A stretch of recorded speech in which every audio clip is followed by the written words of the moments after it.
Hi ಎಲ್ರಿಗೂ ನಮಸ್ಕಾರ. ನಾನು ನಿಮ್ಮ ಸುಮಾ ಬಾಗಲಕೋಟೆ. ತುಂಬ ದಿನಗಳ ನಂತರ ಬೆಂಗಳೂರಿಗೆ ಹೊರಟಿದ್ದೀನಿ. ಬಾಗಲಕೋಟೆಯಿಂದ ಮಧ್ಯಾಹ್ನ 3:40ಕ್ಕೆ ಯಶವಂತಪುರ ಎಕ್ಸ್ಪ್ರೆಸ್ ಎಂಬ ರೈಲು ಬೆಂಗಳೂರಿಗೆ ಹೋಗುತ್ತೆ.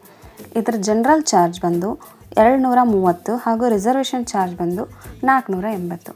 ಈ ಟ್ರೈನ್ನಲ್ಲಿ ನಾನು ನನ್ನ ಪ್ರಯಾಣನ ಆರಂಭಿಸಿದೆ ಮಧ್ಯಾಹ್ನ. ನಂತರ ಬೆಳಗ್ಗೆ 5 ಗಂಟೆಗೆ ಯಶವಂತಪುರ ರೀಚ್ ಆಗಿ ಅಲ್ಲೇ ಗೋವರ್ಧನ್ ಥಿಯೇಟ್ರ್ ಹತ್ತಿರ ಒಂದು ಹೋಟೆಲ್ನಲ್ಲಿ ಸ್ವಲ್ಪ ರೆಸ್ಟ್ ಮಾಡೋಣ ಅಂತ ಉಳ್ಕೊಂಡೆ. ಅಲ್ಲಿಂದ 9 ಗಂಟೆಗೆ ಬೆಂಗಳೂರು ಮೆಟ್ರೋ ಎಕ್ಸ್ಪ್ಲೋರ್ ಮಾಡೋಣ ಅಂತ ಹೊರಟೆ.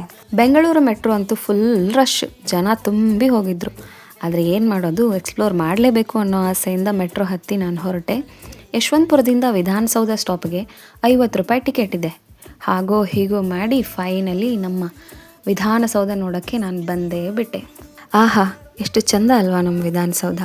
ನೋಡೋಕ್ಕೆ 2 ಕಣ್ಣು ಸಾಲದು ಹಾಗಿದೆ. ವಿಧಾನಸೌಧ ಕರ್ನಾಟಕ ರಾಜ್ಯದ ಶಾಸಕಾಂಗದ ಕಟ್ಟಡ ಹಾಗೂ ರಾಜ್ಯದ ವಿಧಾನಸಭೆಗೆ ಮತ್ತು ವಿಧಾನ ಪರಿಷತ್ತಿಗೆ ಇದು ಒಂದು ನೆಲೆ ಆಗಿದೆ. ಇದನ್ನು 1956ರಲ್ಲಿ ನಿರ್ಮಾಣ ಮಾಡಲಾಯಿತು. ಇದು ಗಾಂಧಿಯನ್ ಶೈಲಿಯ ವಾಸ್ತುಶಿಲ್ಪಕ್ಕೆ ಒಂದು ಅತ್ಯುತ್ತಮ ಉದಾಹರಣೆಯಾಗಿದೆ. ನಾವು ಇಲ್ಲಿ ಕಟ್ಟಡದ ಮುಂದೆ ದೊಡ್ಡ ಗೇಟುಗಳು, ಶಿಲ್ಪಗಳು ಮತ್ತು ಕಲ್ಲಿನ ಕೆತ್ತನೆಗಳನ್ನು ನೋಡಬಹುದು. ಆದರೆ ಒಂದು ಬೇಜಾರಿನ ಸಂಗತಿ ಏನೆಂದರೆ ಇಲ್ಲಿ ಒಳಗೆ ಹೋಗಲು ಸೂಕ್ತ ಅನುಮತಿ ಪತ್ರ ಬೇಕೇ ಬೇಕು. ಆದರೆ ನನ್ನ ಹತ್ರ ಆ ಸೂಕ್ತ ಅನುಮತಿ ಪತ್ರ ಇರಲೇ ಇಲ್ಲ. ಸೊ ನಮ್ಮನ್ನು ಒಳಗೆ ಬಿಡಲಿಲ್ಲ.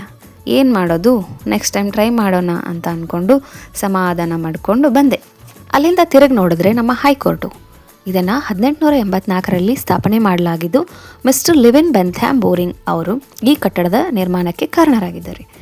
ಇದನ್ನು 1884ರಲ್ಲಿ ಶ್ರೀ ಕೃಷ್ಣರಾಜ ಒಡೆಯರ್ ಅವರು ಅಂಗೀಕಾರ ಮಾಡಿಕೊಂಡ್ರು ಹಾಗೂ 1885ರಲ್ಲಿ ಮೊದಲ ಮುಖ್ಯ ನ್ಯಾಯಾಧೀಶರಾಗಿ ಶ್ರೀ TR ತಂಬೂರಿ ಶೆಟ್ಟಿ ಎಂಬುವರು ನೇಮಕ ಆದರು. ಇದನ್ನು ಕೆಂಪು ಬಣ್ಣದ ಇಟ್ಟಿಗೆಗಳಿಂದ ನಿರ್ಮಿಸಲಾಗಿದ್ದು ಇದನ್ನು ಬೆಂಗಳೂರು ಹೈಕೋರ್ಟ್ ಹಾಗೂ ಅಟಾರ ಕಚೇರಿ ಎಂದು ಕರೀತಾರೆ. ಇಲ್ಲಿ 62 ನ್ಯಾಯಾಧೀಶರಿದ್ದು ಪ್ರಸ್ತುತ ವಿಭು ಬಕ್ರು ಎಂಬುವರು ಮುಖ್ಯ ನ್ಯಾಯಾಧೀಶರಾಗಿದ್ದಾರೆ. ಹಾಗೆ ಮಧ್ಯಾಹ್ನ ಹಸಿವಾಯಿತು ಅಂತ ಹೇಳಿಬಿಟ್ಟು ಊಟ ಮಾಡೋಣ ಅಂತ ಹೋದ್ವಿ ಈ ಅಂಕಲ್ ಅವ್ರ ಹತ್ರ. ಸೊ ಸೂಪರ್ ಆಗಿರೋ ಮುದ್ದೆ ಕೊಟ್ಟರು, ಊಟ ಮಾಡಿದ್ವಿ. ಅದಾದಮೇಲೆ ಒರಾಯನ್ ಮಾಲ್ಗೆ ಬಂದ್ವಿ. ನೋಡಿ ಒರಾಯನ್ ಮಾಲ್ ಎಷ್ಟು ಚೆನ್ನಾಗಿದೆ ಅಂತ. ಒರಾಯನ್ ಮಾಲ್ ಉದ್ಘಾಟನೆ ಆಗಿದ್ದು 2012ರಲ್ಲಿ. ಇದನ್ನು ಬ್ರಿಗೇಡ್ ಗ್ರೂಪ್ ಅವರು ಡೆವಲಪ್ ಮಾಡಿದರು. ಈ ಮಾಲ್ನಲ್ಲಿ ಸಿನಿಮಾ ಹಾಲು, ಶಾಪಿಂಗ್ ಜಾಗ ಹಾಗೂ ಎಲ್ಲ ರೀತಿಯ ಫುಡ್ ಕೋರ್ಟ್ಗಳನ್ನ ನಾವು ನೋಡಬಹುದು. ಹಾಗೆ ಹಿಂದೆ ಕಾಣ್ತಿರೋ ಈ ಗ್ಲಾಸ್ನ ದೊಡ್ಡ ಬಿಲ್ಡಿಂಗ್ ಹೆಸರು ಬ್ರಿಗೇಡ್ ಗೇಟ್ವೇ ಅಂತ.